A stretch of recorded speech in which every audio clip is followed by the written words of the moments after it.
everyone, I'm Jessica. Welcome back to my channel. Today I'm working on making circles. So for me, I'm using this to make a donut hole box, but this is the same way that I would make the center of a Dresden plate. It's the same way that I would make any circle that I needed to use in any quilting application. So let's get started. So today I'm working on making the donut holes for these boxes. Now the size I originally made was too big. And I thought I'd make the box bigger, and then I thought, no, the box is like perfect, especially in proportion to the coffee cup, I thought.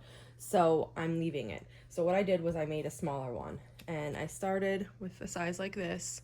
Once I cut this out and put it on, it was still too big. So I went a little bit smaller, and now these are perfect. I have them laid out really nice, exactly how I want them. These couple have their feet, and these are not done yet. Usually when I'm making something with circle, I'm like running around the house to find circle stuff. So my first one was the bottom of this thread, and that was this one. That was too big. And then I remembered that I bought these a while ago. Perfect circles. So this is just like a bag. You're supposed to put them on here, but I didn't do that yet. A bag of different size circles, and they go really small. You can see that one right there. To, you know, about this size. And what is that? That's like 2 inches in diameter. So this was actually really helpful. On the reviews on this, I got these from Amazon. They're like, wow, the circles are so small. And to be honest, when I got the package, I was like, oh, that's it. But that being said, this is what you really need. These are the sizes that you will use.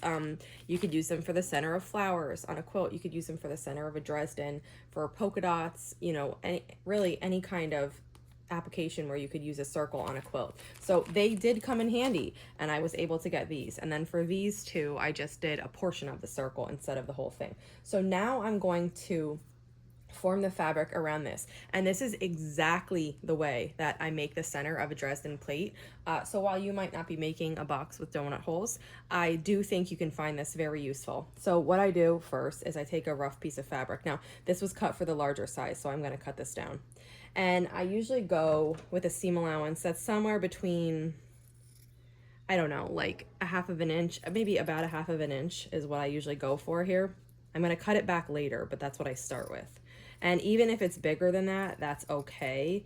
Too big and it's like a little bit hard to work with in the middle, but you can still make it work. So it's not really an exact science. You don't have to be perfect here. So I'm cutting this one down, and that's roughly what I'm looking for.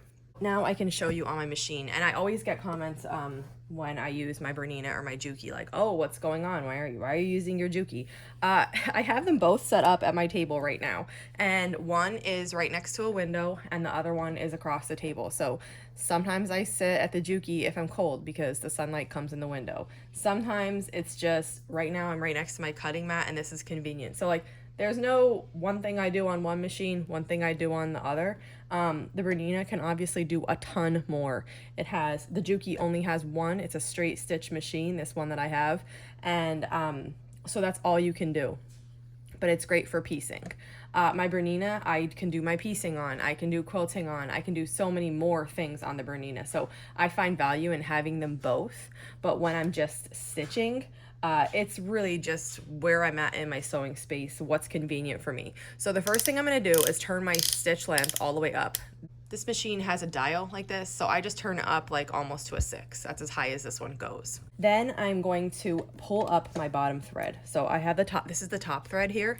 I'm going to turn the hand wheel until I get it to engage with the bottom thread, and see how the bottom thread just came up? Well, you might not be able to see it, but I can see it, and then I just pull it. So now I have 2 threads. I have the bobbin thread and the top thread. I'm gonna put them together in my hand over here. I'll take this little circle off. We don't need it right now. Now I'm going to start on the outer, like as close as I can to the edge without going off. So this is probably between an 1/8 and a 1/16. Now because the stitch length is turned up so much, these are really big stitches. So I would say go slow.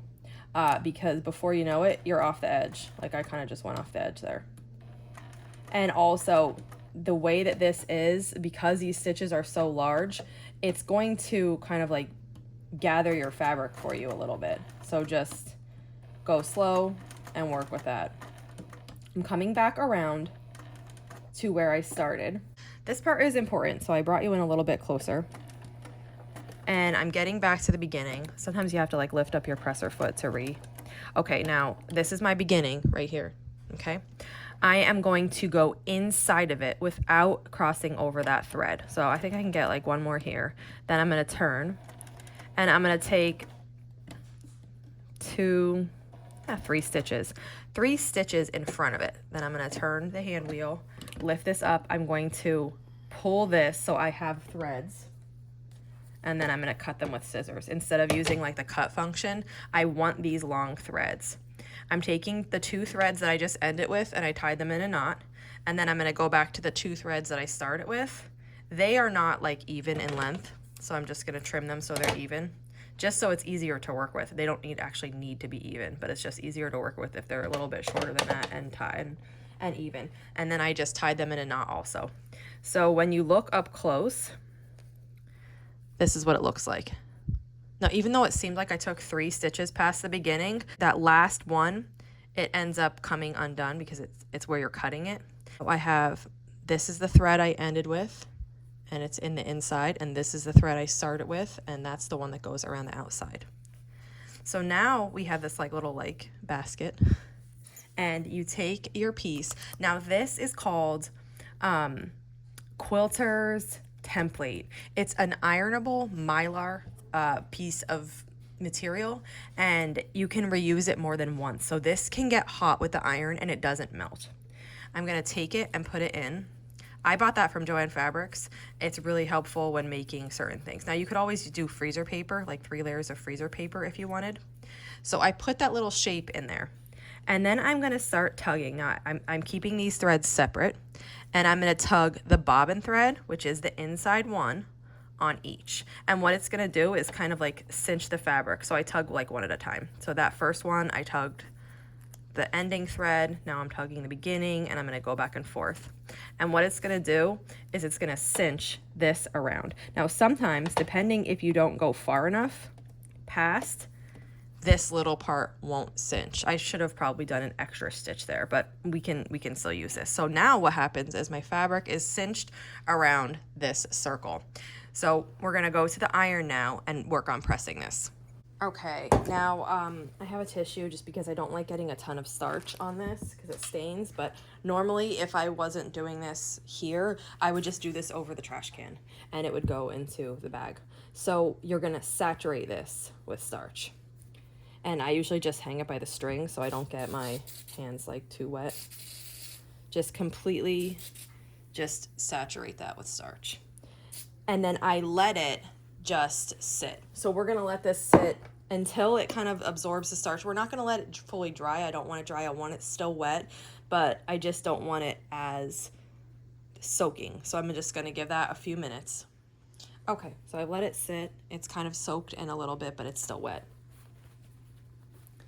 And now my iron is nice and hot. And what I'm going to do is I'm going to come at this piece from the side, and I'm pressing towards the center, and I'm just holding it. And I'm going to show you the spot that I just did. Here is where I started. So right here is where I pressed. And what it does is when you come at the side, it gives you a nice, sharp, clean edge. And it's going to make sure you have no ruffles on your edge. And then on the front, it's going to be a really nice, clean front. So I continue that all the way around. If for some reason the piece seems too dry, you can just spray it with starch again. You could also put starch on a paintbrush, depending on the piece. Like for the centers like this, I usually just spray it like I showed you. But if I'm working on a freezer paper applique, I will use a paintbrush to apply the starch, and so that works too.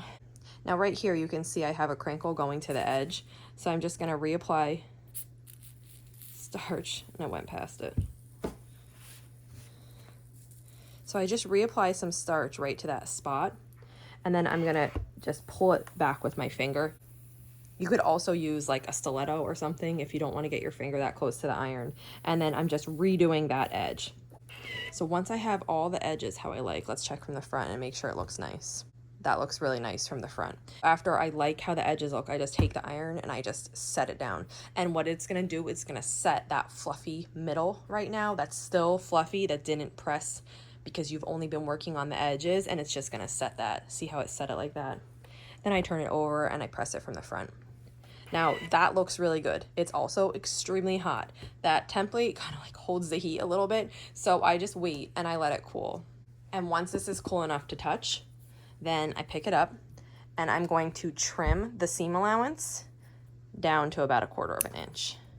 So we're just gonna cut all this out, leaving roughly, a little less in this case, 1/4 of an inch seam allowance or thereabouts. And that way you get all this middle out. That helps you gather it and make it really nice, but you're not gonna have that bulk. So that's how it looks now. That's how it looks from the front. And now that this is pressed really well and it's cooled, I can just open this up, pull the center out, and then very, very nicely that rebounds. Once that's out, I just take my iron and I set it down on it, flip it over, press it from the front again, and here it is. Really nice circle, perfectly round. It's gonna work perfect here.